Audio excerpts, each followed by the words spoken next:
In our second lesson today from the Gospel of Luke, chapter 14, verses 15 through 24, we hear a story that Jesus tells in the middle of a dinner party hosted by one of the religious leaders.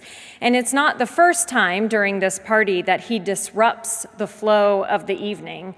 Right after he arrives at the house, he encounters a man with dropsy, which is an illness that causes severe swelling, and he heals the man, even though it's the Sabbath, and according to strict interpretation of the law, healing on the Sabbath is forbidden. Then Jesus sits down at the table and immediately begins to chastise everyone there for their focus on honor and status. When you throw a party, he tells them, don't just invite your friends and relatives and rich people, invite the poor, the blind, and the crippled. Invite people you don't know, people you usually avoid, people who can't ever return the favor. Then he tells this parable. Someone gave a great dinner and invited many.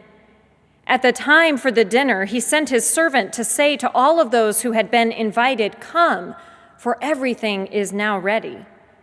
But they all alike began to make excuses. The first said to him, "I have bought a piece of land and I must go out and see it. Please accept my apologies."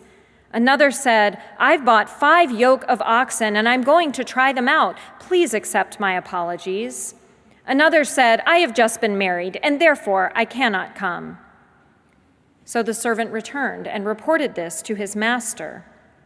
Then the owner of the house became angry and said to the servant, "Go out at once into the streets and lanes of the town and bring in the poor, the crippled, the blind, and the lame."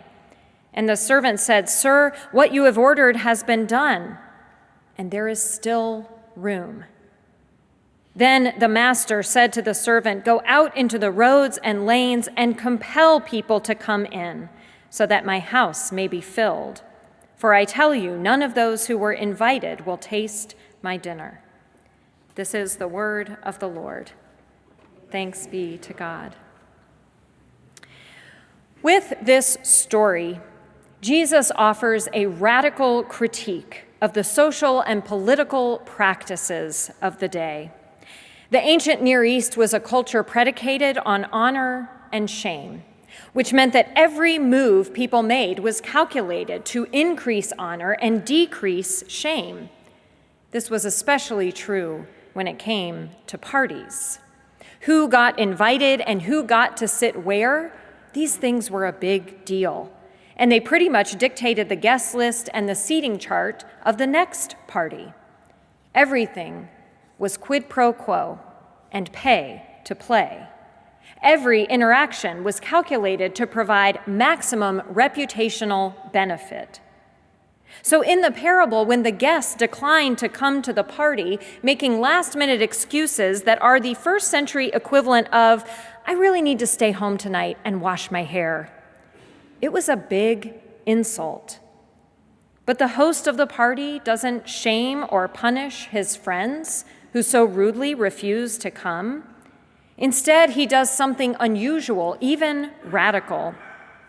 He goes outside his circle of influence and patronage to make sure that the party is enjoyed by inviting people who can never return the favor, who can never, at least not in that culture, adequately express their gratitude.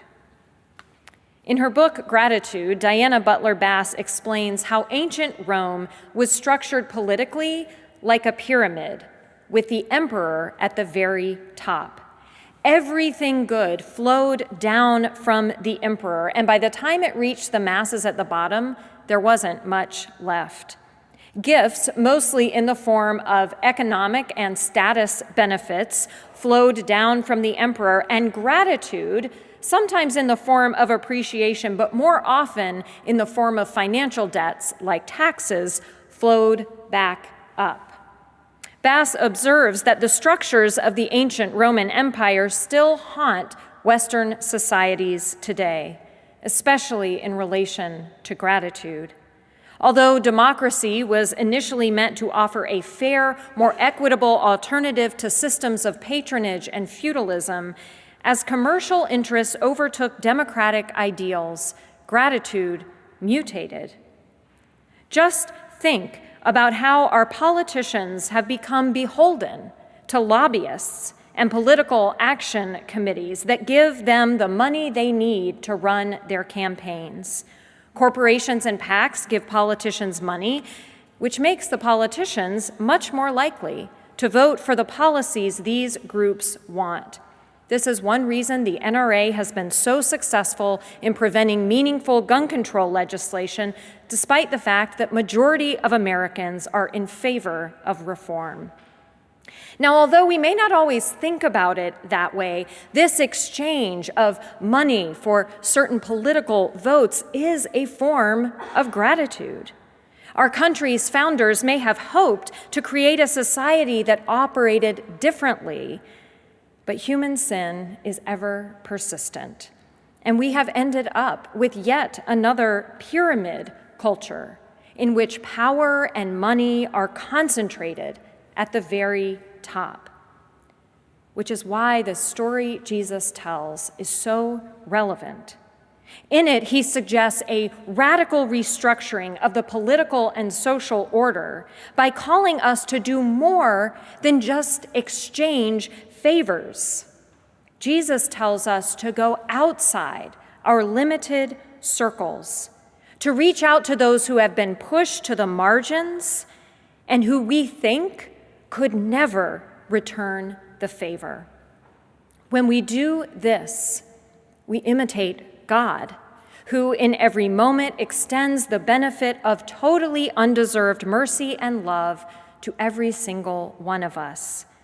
This is an act of compassion that none of us could repay, except by paying it forward. Jarrett Krasatska is a children's author and illustrator. When his first book was published, he went back to his elementary school to make a presentation. While he was there, he ran into someone he instantly recognized and who recognized him. It wasn't the principal or a favorite teacher. It was Jeannie, the lunch lady. As he and Jeannie talked, she mentioned her grandkids. That blew my mind, Jarrett says. My lunch lady had grandkids, and therefore kids, and therefore left school at the end of the day. I always thought she lived in the cafeteria with the serving spoons. This conversation was the inspiration for Jarrett's Lunch Lady graphic novel series about lunch ladies who use fish sticks nunchucks to fight evil cyborg substitutes, a school bus monster, and mutant athletes. At the end of every book, they capture the bad guy in a hairnet and proclaim, "Justice is served." Jarrett had no idea how much kids would love this series and how it would transform the relationship between kids and lunchroom workers in schools across the country. Again and again, he heard the same thing from lunch staff. First, they told him they weren't used to being treated kindly in popular culture. Second, they said, "Thank you. Thank you for making a superhero in our likeness." This feedback inspired Jarrett to create School Lunch Hero Day, when kids can make projects for lunch staff and when incredible stories can be celebrated, like the lunch lady in California, who keeps an eye on the kids as they come through the line and reports back to the guidance counselor if she sees anything amiss. Like the lunch ladies in Kentucky, who realized that 67% of their students went without food in the summer, and so retrofitted a school bus to create a mobile feeding unit which feeds 500 kids a day when school isn't in session. The other thing that happened is that when given the chance to thank their lunch staff, the kids were amazingly creative. They made hamburger cards out of construction paper. They put flowers in milk carton vases. They made paper pizzas on which every kid signed a different topping. One lunch lady said to Jarrett, "Before this day, I felt like I was at the end of the planet at this school. I didn't think anyone noticed us." Another said, "You know, what I got out of this is that what I do is important." What Jarrett learned from it all is the importance of saying thank you. A thank you can change a life, he says. It changes the life of the person who receives it, and it changes the life of the person who gives it. Jesus calls us to reach beyond our circles, not just for the sake of those at the margins, but for our sake as well. For it is not just receiving grace that transforms us. True transformation happens when we extend grace with no expectation of anything in return. In a recent editorial in the Christian Century, Peter Marty wrote, "Living a life aligned with Jesus is extremely difficult. We practice and practice, trying to get even a few basics right. It's mostly unglamorous work, as unglamorous as brushing teeth at the bookends of the day, or playing scales and arpeggios in endless fashion while learning the piano. I'm thoroughly convinced," he writes, "that nothing resembling expertise exists in the Christian life. How can you become an expert at receiving the totally undeserved mercy of God on a daily basis? There's a reason we speak meaningfully of practicing the faith.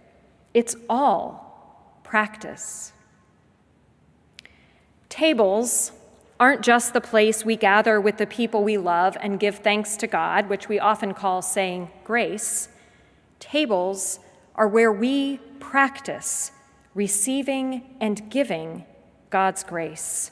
God has invited all of us to be part of this incredible banquet, which is a metaphor for God's community, the place where all God's people come together. Jesus calls us to do more than just show up and say thank you for the invitation.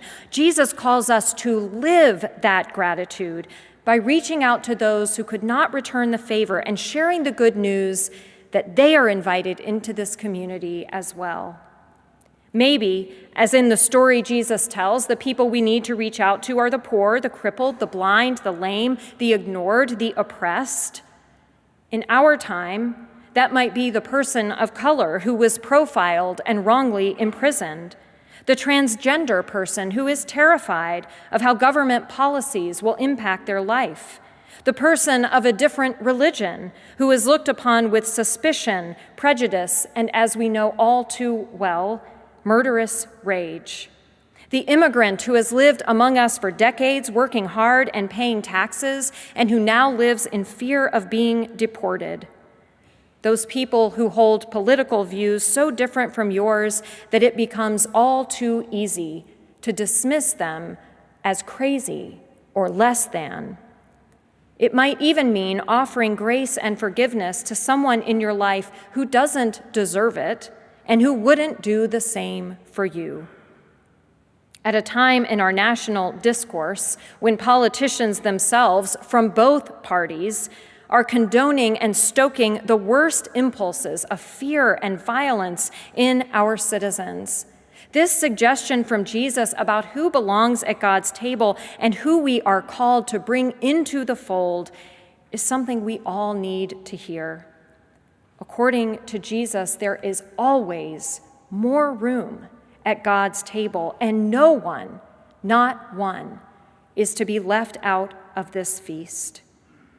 Inviting others to join us at God's table means we must be willing to transform the pyramid of power and privilege into a table where everything is served family style, passed around from one person to the next in a continual dance of receiving and giving, of accepting God's gracious gifts and paying them forward. In one of his last writings before he was murdered, an essay titled "The World House," Martin Luther King Jr. noted that for peace and equity to be realized, individuals and nations would have to look beyond their own interest and work for what is best for all humankind. He called for a revolution of values, for the formation of a worldwide fellowship that lifts neighborly concern beyond one's tribe, race, class, and nation. In reality, he says, this is a call for an all-embracing and unconditional love for all people.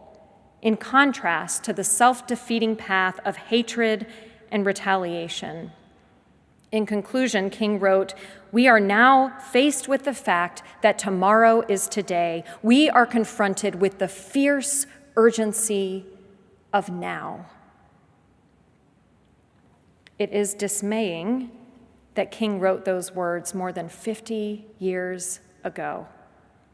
And while it may be true that nothing resembling expertise exists in the Christian life, if we aren't yet convinced that tomorrow is today, if we aren't feeling confronted every time we hear the news with the fierce urgency of now, then we have more practicing to do.